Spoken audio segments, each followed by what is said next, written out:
Hello friends, అందరూ బాగున్నారా? అయితే సింపుల్గా ఓట్స్ ప్రిపేర్ చేసుకోవడం ఎలా, ముందు ఒక గిన్నె పెట్టేసుకొని జస్ట్ నేను సింపుల్గా ఎలా చేస్తున్నా చూడండి. కొన్ని మిల్క్ వేసి, మీకు తగినంత మిల్క్ వేసుకోండి. కొంచెం సిమ్లో ఉంచి మిల్క్ వేడైన తర్వాత చూడండి, మిల్క్ వేడవుతున్నాయి. సో మనం కొంచెం అట్లా వేడి చేసుకున్న తర్వాత మనం ఓట్స్ యాడ్ చేసుకోవాలి. సో ఫస్ట్ దాన్ని వేడవనిద్దాం. నేను సిమ్లో పెట్టాను చూడండి.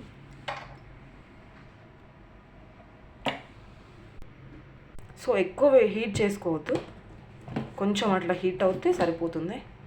సో నేను 1 కప్ అట్లా ఓట్స్ తీసుకుంటాను, అంటే 6 స్పూన్స్ అనమాట.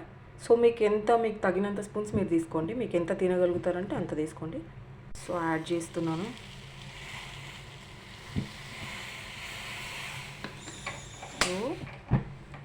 సో ఇలా కలుపుకోవాలి, మిక్స్ చేసుకోండి,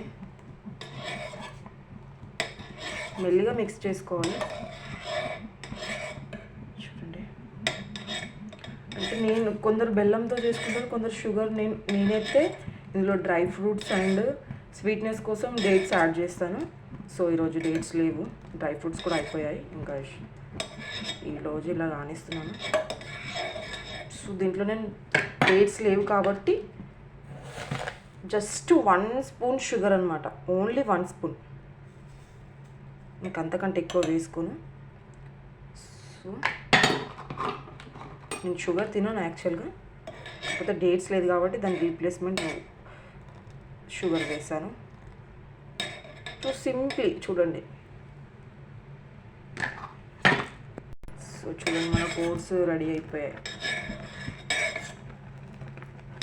ఇంకొకట్లా 1 మినిట్ అట్లా ఉంచితే సో ఓట్స్ రెడీ. సో దీనిపైన మనం డ్రై ఫ్రూట్స్ కూడా ట్యాప్ చేసుకోవచ్చు, అండ్ ఇంకా మనం బనానా కూడా యాడ్ చేసుకోవచ్చు. మనం ప్లేట్లో తీసుకున్నాక ఫ్రూట్స్ కూడా యాడ్ చేసుకొని తినవచ్చు. ఫ్రూట్స్ అంటే మళ్ళీ అన్నీ కాదు, ఓన్లీ బనానా. సో బాగుంటుంది. సో సో చూడండి, ఓట్స్ రెడీ అయిపోయాయి. సో ఈరోజుకి నా బ్రేక్ఫాస్ట్ ఇదే. సో ఇలా సింప్లీ మిల్క్ వేసుకొని, డేట్స్ ఆర్ జాగ్రీ కూడా వేసుకునే వాళ్ళు, బెల్లం వేసుకునే వాళ్ళు బెల్లం వేసుకుంటారు. సో స్వీట్నెస్ ఎక్కువ తినాలనుకునే వాళ్ళు బెల్లం వేసుకోండి. సో ఈజీగా నాకు డ్రై ఫ్రూట్స్ లేదండి, సో డ్రై ఫ్రూట్స్ కూడా యాడ్ చేయండి, చాలా బాగుంటుంది. Thank you for watching this video. ఈజీగా ఓట్స్ ఎలా ప్రిపేర్ చేసుకోవాలి అంతే, ఇది నా స్టైల్లో అంతే. Please subscribe, share.